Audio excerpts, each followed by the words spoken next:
Hi, in this section, we'll see about what is the SAP implementation cycle and what are the role of different consultant if a company going to implement the SAP ERP in the system.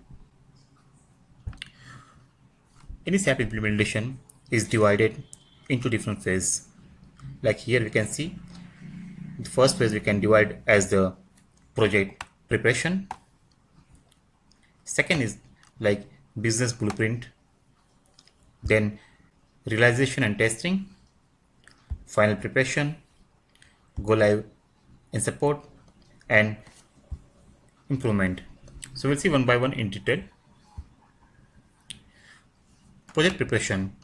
When a company decided to implement SAP ERP, generally they purchase the license from SAP and the implementation is done by an implementation partner. Like there are many partners available in the market: IBM, PwC, Accenture, PIT. There are thousands of companies who do the SAP implementation for the clients. So initially, the business consultant from the implementation partner along with the process owner of the client, they have a meeting and detailed discussion on the project. Some points which they discuss in the phase of project preparation are as below. So initially, the implementation partner, they generate all the knowledge about the current business process which client is using. If they're implementing SAP, they might be using some other software. So first they understand what is the client business process, how they are doing the transitions. They do the complete study of the process. Also, they understand their complications, what challenges they are facing in their current system, and they make a complete business flow as per their understanding. Also, they understand what is must to have and what are the nice to have requirement. They also study about if any external interface if client is using with the existing ERP. Most of the time, big company, they use a lot of different softwares depending on their expertise and they integrate with their main ERP. So this is called as the external interface. They also get details of the number of users and how they're managing their role in authorization. And finally, based on the discussion, they make a complete document that is called as the as-is process. As-is means current business process of the client. After finishing the project preparation, next phase which is coming is the business blueprint. In case of business blueprint, the functional consultant, they go through the complete as-is process of the client and they decide to map their current process in the SAP system, what solution they will be providing in SAP. And this is called as to be process. Based on as-is process, they make the document and it is called as to be process. The points generally in the to be process are as below. In the business blueprint are as mentioned below. First, they highlight the as-is process of the customer. Then they mention to make their current business process what are the modules they are going to implement in SAP, because the model which are to be implemented is depend on the client business, type of industry, and other factors. So in generally for manufacturing industry, they go with finance, SD, MMPP, and some other models which are common. In business blueprint, functional consultant also make the complete configuration area and steps that they will be doing to meet the client requirement. They also mention what are the technical modification, enhancement, custom development which are required to be done by technical team to meet the business requirement. As SAP comes with a predefined best practice, but every organization to meet their business requirement, they require around 20 to 30% of customization that is done by the technical team. So that is also mentioned by the functional consultant in the business blueprint document. They also decide the project scope, schedule, team size, and the support they will be required from the organization. So business after the preparation of business blueprint, they have a meeting with the client that is generally called as the kickoff meeting. In kickoff meeting, they share the complete business blueprint document and they also get the official sign of the client. This is called official start of the project after the kickoff meeting.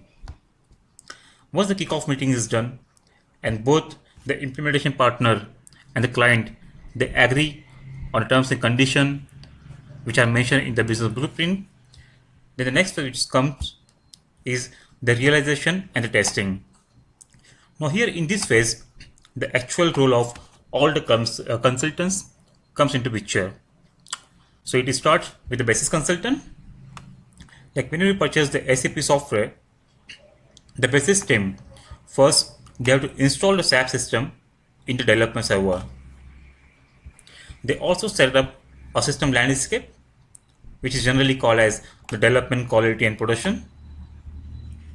And the basis team initially they create the users in the development system for the functional consultant, technical consultant, and core team member who will be doing the configuration, testing, and the other technical development based on the business blueprint. So all the functional consultant of different module like FI, SD, MM, they do the complete customizing in their respective business area. This all is done in the realization phase. The functional consultant has to make document of all the settings which they do in the system so that any other consultant can refer to document and can understand what setting the functional consultant has done. The technical team also do the development as per business blueprint, like the development of report, development of forms, if any enhancements are there, custom application development. So here technical team also do the development activity as per the functional specifications given by functional consultant. Now, after finishing all the customizing and the web development, the functional consultant do the initial testing of the business process which they have decided, and based on that which they have done the customizing setting. The functional consultant do the initial testing of the system. They also create the test cases and they also prepare the user manual. Then according to user manual, the core team member do the complete training. The functional consultant also arrange a training program for all the core team members of each module like FI, SD, MM. Because every ERP software, they have different process. So core team member required the detailed knowledge about that. So it is better if the functional consultant provide them a user manual with all the test case. So this all is done in the realization and the testing phase. Then comes the final preparation. So if in the testing phase, if the core team member or the functional consultant, if they found any errors, so that all errors they fix in the final preparation. They make all the object ready for a go live process, and after doing the required small modification, they again do the complete testing of a final cycle, and the system they make as ready for the go live process. In the go live process, as all the development generally they do in the development server, and for testing it is moved towards the quality system. So in the go live phase, all the objects, whether it is in development or quality, all objects need to be transferred to the production system. Once it is available in the production system, then only the client will be able to use. Here, basis team also create the users in the PRD system according to the role and authorizations that is required by the client. And there are a lot of data need to be created in the PRD system as an initial data load. Suppose a company is having other ERP with thousands of material code. They have the customer ledgers, customer open ledgers, vendor open ledgers, sales order, purchase order, etc. That all they have to upload first in the production system. Before doing that, they decide a cutoff date. Like for, let's assume, for 1 week they will not doing they will not do any transaction in the old system. That will be called as a cutoff date. They move all the data in the PRD system, and one real-time testing is done by the end user in supervision of the functional consultant. If any issue comes, the functional and technical team do the required modification, and finally the complete system is handed over to the client with all the documents and the user manuals. So once the go live is done, after that there is a come of continuous improvement and support, because while implementation they initially decided to go with a must to have functionalities, and some development they kept pending which they can do later on after the go live. So continuous improvement support is a regular activity. Most of the time after successful implementation, the client make an in-house team who take care of their support, and most of the company they also hire some external agency to do their regular supporting activity like upgradation, modification, and new development. So this is all about the SAP implementation cycle and role of a SAP consultant in an implementation project. Thank you.